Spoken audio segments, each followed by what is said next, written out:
Friends, this is Shakeel Habib, founder of the Shakeel Habib English class Darbhanga. Friends, आज के इस video का टॉपिक है हम लोग किस तरह इंग्लिश वर्ड्स और उनके मीनिंग्स को आसानी से याद कर लें और उन्हें हमेशा अपने माइंड में मेंटेन रखें।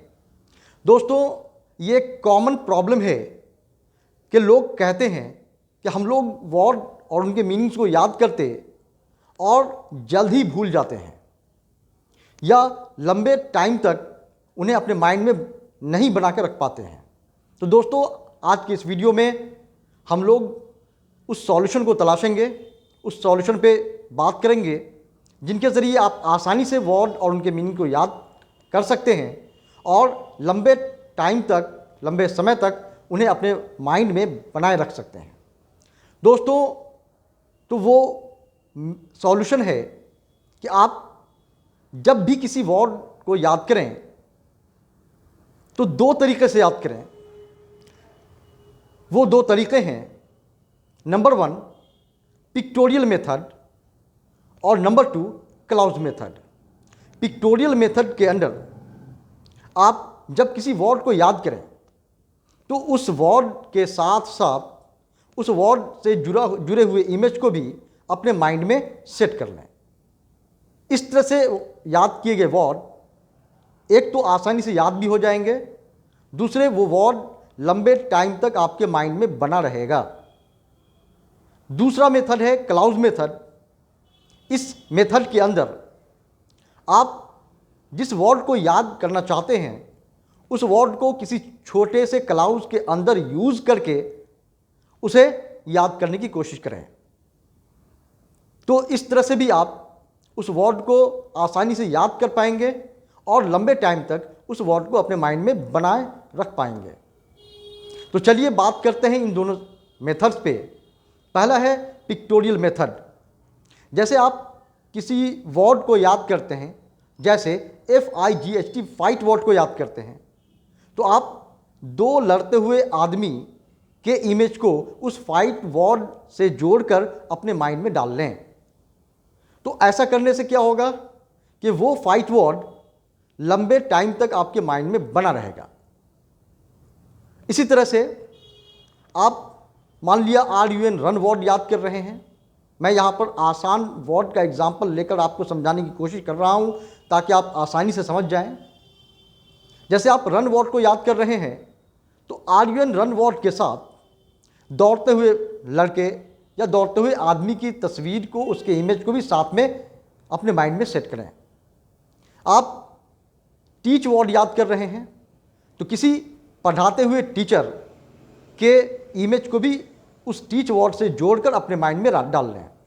आप रीड वर्ड याद कर रहे हैं तो पढ़ते हुए लड़के या पढ़ते हुए आदमी की तस्वीर आप उस रीड वर्ड के साथ जोड़कर अपने माइंड में सेट कर लें।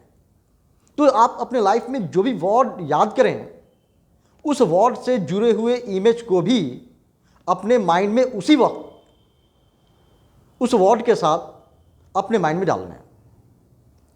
तो इस तरह से जब आप वर्ड्स को याद करेंगे तो एक तो आसानी से याद भी हो जाएगा, दूसरे वो वर्ड काफ़ी लंबे टाइम तक आपके माइंड में बने रहेंगे। इसीलिए इस पिक्टोरियल मेथड का इस्तेमाल बच्चों को वर्ड मीनिंग सिखाने में किया जाता है। बच्चों की जो किताबें आती हैं उसमें जैसे एप्पल दिया रहता तो साथ साथ उसका इमेज भी वहाँ पे रहता ताकि बच्चे एप्पल वर्ड के साथ साथ उसके इमेज को भी अपने माइंड में डाल लें। इससे बच्चे आसानी से वर्ड याद कर लेते हैं। तो मैं उम्मीद करता हूँ कि आप इस मेथड का इस्तेमाल करेंगे ताकि आप आसानी से वर्ड याद कर पाएँ और उसे हमेशा अपने माइंड में बनाए रखें। चलिए बात करते हैं दूसरे मेथड पे। दूसरा मेथड है क्लाउज मेथड। क्लाउज मेथड में आपको करना क्या है कि आप जिस किसी वर्ड को याद करते हैं उस वर्ड को किसी छोटे से क्लाउज में यूज़ करके अपने माइंड में डालने की कोशिश करें। जैसे FIGHT फाइट वर्ड को याद करना है तो इस फाइट वर्ड को एक छोटे से क्लाउज में इस्तेमाल करना है। जैसे डोंट फाइट, मत लड़ो। इस क्लाउज को अपने माइंड में डाल लें। सिंगल वर्ड को डालने के बजाय आप इस छोटे से क्लाउज को माइंड में डाल लें तो वो वर्ड काफ़ी लंबे टाइम तक आपके माइंड में बना रहेगा।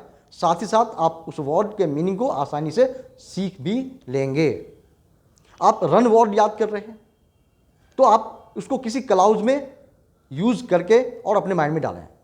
जैसे ही इज़ रनिंग, वह दौड़ रहा है, तो वो ही इज़ रनिंग जो क्लाउज है वो आपके माइंड में चला जाएगा और लंबे टाइम तक आपके माइंड में बना रहेगा। टीच वर्ड याद कर रहे हैं तो आप उसे क्लाउज में इस्तेमाल करें। The teacher was teaching, teacher पढ़ा रहे थे। इसी तरह से रीड वर्ड याद करना चाह रहे हैं, उसको किसी क्लाउज में इस्तेमाल कर लें, किसी सेंटेंस में इस्तेमाल कर लें। जैसे वी आर रीडिंग, हम लोग पढ़ रहे हैं। पार्टिसिपेट वर्ड याद कर रहे हैं, आप उसको क्लाउज में इस्तेमाल कर लें। जैसे would you like to participate in this function, क्या आप इस फंक्शन में भाग लेना पसंद करेंगे। इस तरह से आप जिस वर्ड को याद करना चाहें उसको छोटे छोटे क्लाउज में यूज़ करके और उसे अपने माइंड में डालने की कोशिश करें तो मैं उम्मीद करता हूँ कि बहुत आसानी से आप वर्ड्स को याद कर पाएंगे और साथ ही साथ वो वर्ड आपके माइंड में लंबे टाइम तक बना रहेगा। ये जो प्रॉब्लम है कि वर्ड आसानी से याद नहीं होते, याद हो भी जाते तो जल्द ही भूल जाते, तो आपके जो ये प्रॉब्लम्स हैं मैं उम्मीद करता हूँ ये प्रॉब्लम्स आपके दूर हो जाएंगे जब आप इन दोनों मेथड्स का इस्तेमाल अपने वर्ड मीनिंग को याद करने में करेंगे। तो दोस्तों, वर्ड के मीनिंग माइंड में बने नहीं रहते हैं, ये भी एक बहुत बड़ा प्रॉब्लम है, बहुत बड़ी समस्या है जो आमतौर पे लोगों को, आमतौर पे छात्रों को होती है, स्टूडेंट्स को होती है। दोस्तों, इसको मैं एक एग्जाम्पल के साथ आपको समझाने की कोशिश करूंगा। जैसे आप किसी स्ट्रेंजर से, किसी अजनबी से मिलते हैं, when you meet to an stranger, तो आप उनसे नाम पूछते हैं, पता पूछते हैं, और वो आदमी जब आपको अपना नाम बता देता, पता बता देता, तो आप उसके नाम और पते को अपने माइंड में डाल लेते हैं। फिर उस स्ट्रेंजर से, उस अजनबी से महीनों, 2 महीने, 4 महीने आपकी मुलाकात नहीं हो पाती है। फिर अचानक कुछ दिन के बाद जब उससे मुलाकात होती है तो क्या उसका नाम और पता आपके जहन में बना रहता है? आंसर होगा नो। क्यों? क्योंकि आपका उस स्ट्रेंजर से रेगुलर मुलाकात नहीं हो पाया, आप उस स्ट्रेंजर से रेगुलर मीट नहीं कर पाए। जब आप किसी स्ट्रेंजर से मिलते हैं, उसका नाम और पता पूछते हैं, फिर दूसरे दिन उस स्ट्रेंजर से मुलाकात होती है, उस स्ट्रेंजर पे नज़र पड़ती है, तो ऑटोमेटिकली उसका नाम और उसका पता आपके माइंड में रिमाइंड हो जाता, रिकॉल हो जाता, और इस तरह से वो उस आदमी का नाम और पता आपके माइंड में बना रह जाता है। तो यहाँ पर ज़रूरत है कि उस आदमी से बराबर मिलते रहा जाए। जब आप उस आदमी से बराबर मिलते रहेंगे तो ऑटोमेटिकली उस आदमी के चेहरे पर जब नज़र पड़ेगी तो उसके नाम और एड्रेस आपके माइंड में आ जाएंगे। हम अपने मोहल्ले में निकलते हैं, अपने गांव में निकलते हैं, अपने समाज में निकलते हैं, तो जिन लोगों को हम जान रहे होते हैं उन लोगों से जब हमारी मुलाकात होती है तो हम लोग उनसे उनका नाम और पता बार बार नहीं पूछते। जैसे ही उन पर नज़र पड़ती है तो याद आ जाता है कि ये फ़लाँ भाई हैं, ये फ़लाँ का लड़का है, इसका फ़लाँ नाम है। ऑटोमेटिकली उनसे जुड़ी हुई सारी चीज़ें आपके माइंड में आ जाती हैं। इसी चीज़ को आपको इंग्लिश के वर्ड और मीनिंग को याद रखने में इम्प्लीमेंट करना होगा।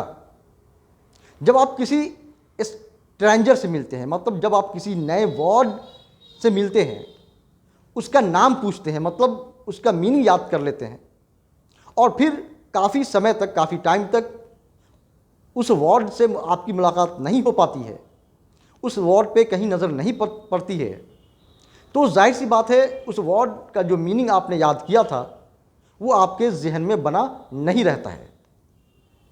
अगर आप चाहते हैं कि उस वर्ड का मीनिंग हमारे जहन में बना रहे, तो आपको उस वर्ड से बराबर मुलाकात करते रहना होगा, उस वर्ड से बराबर मिलते रहना होगा।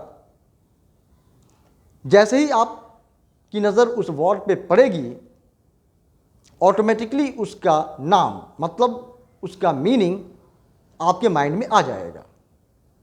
अगर आप छोड़ देंगे, मुलाकात नहीं करेंगे, उससे नहीं मिलेंगे, तो जाहिर सी बात है उसके मीनिंग आपके माइंड में बने नहीं रहेंगे। तो आप जिन सारे वर्ड्स को याद करते हैं तो याद करें भी, और साथ साथ इंग्लिश के वर्ड्स के जो गांव हैं, जो मोहल्ले हैं, उनमें आप घूमते भी रहा करें। इंग्लिश के वर्ड्स के गांव मोहल्ले कौन से हैं?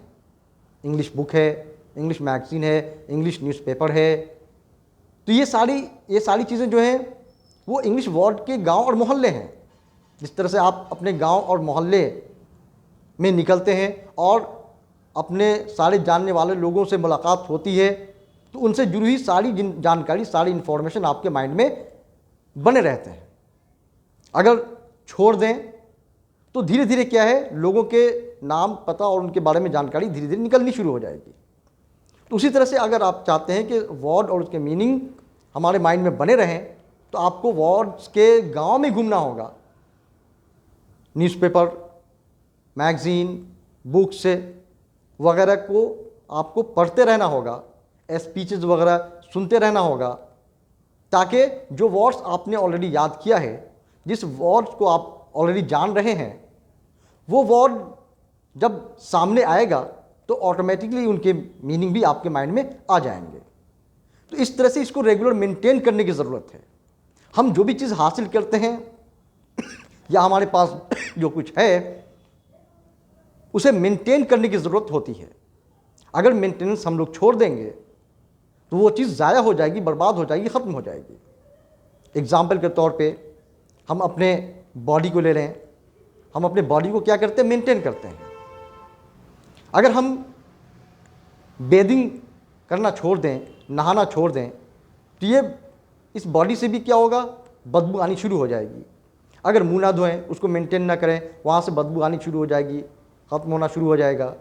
कपड़े ना धोएं, वहाँ से बदबू आनी शुरू हो जाएगी। इट मीन्स के हम लोग अपने बॉडी को हर तरह से मेंटेन करते रहते हैं, तभी ये मेंटेन रहता है।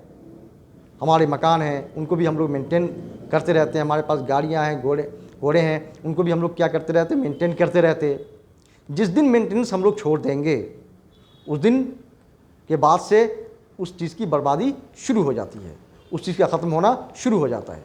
तो इसी तरह से आपने जो नॉलेज गेन किया है, जो जानकारी हासिल किया है, अपने जो वर्ड्स और उनके मीनिंग्स को याद किया है, उनको भी मेंटेन करने की ज़रूरत है। अगर छोड़ देंगे तो जाहिर सी बात है वो आपके दिमाग से ख़त्म हो जाएगी, मिट जाएगी, आप भूल जाएंगे। तो आपको वर्ड और उनके मीनिंग्स को हमेशा मेंटेन करके चलना होगा।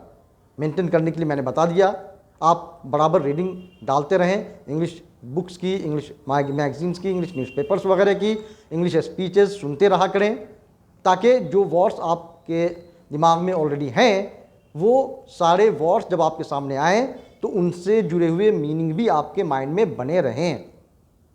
तो दोस्तों, जब तक हम लोग किसी चीज़ को मेंटेन रखने के रास्ते नहीं जानते, तब तक हम लोग परेशान रहते हैं। रास्ते मालूम हो जाने पर उस चीज़ को मेंटेन रखना आसान हो जाता है। तो मैं उम्मीद करता हूँ कि आज के बाद से आपकी जो ये परेशानी थी कि आसानी से वर्ड याद नहीं होते, और याद हो भी जाते तो उन्हें मेंटेन हम लोग नहीं रख पाते, ये परेशानी मेरे ख्याल से आज से आपकी दूर हो जाएगी। बस ज़रूरत है कि मेरे बताए हुए इस टिप्स को फॉलो करें और वर्ड्स को अपने माइंड में बनाए रखें। Thank you very much. अगर आप मेरे इस चैनल पर नए हैं तो प्लीज़ मेरे इस चैनल को लाइक कर दें, शेयर कर दें और सब्सक्राइब कर दें, ताकि मेरा हर एक नया वीडियो आप तक रेगुलर पहुंचता रहे और आप मेरे वीडियो से फ़ायदा उठाते रहें। आपको किसी भी तरह की ज़रूरत हो इंग्लिश को स्ट्रॉन्ग करने में या करने के लिए, तो आप प्लीज़ कमेंट बॉक्स में मुझे लिखकर बताएं, मैं उसका सॉल्यूशन आपको देने की कोशिश करूंगा। Thank you very much. Welcome to my next video.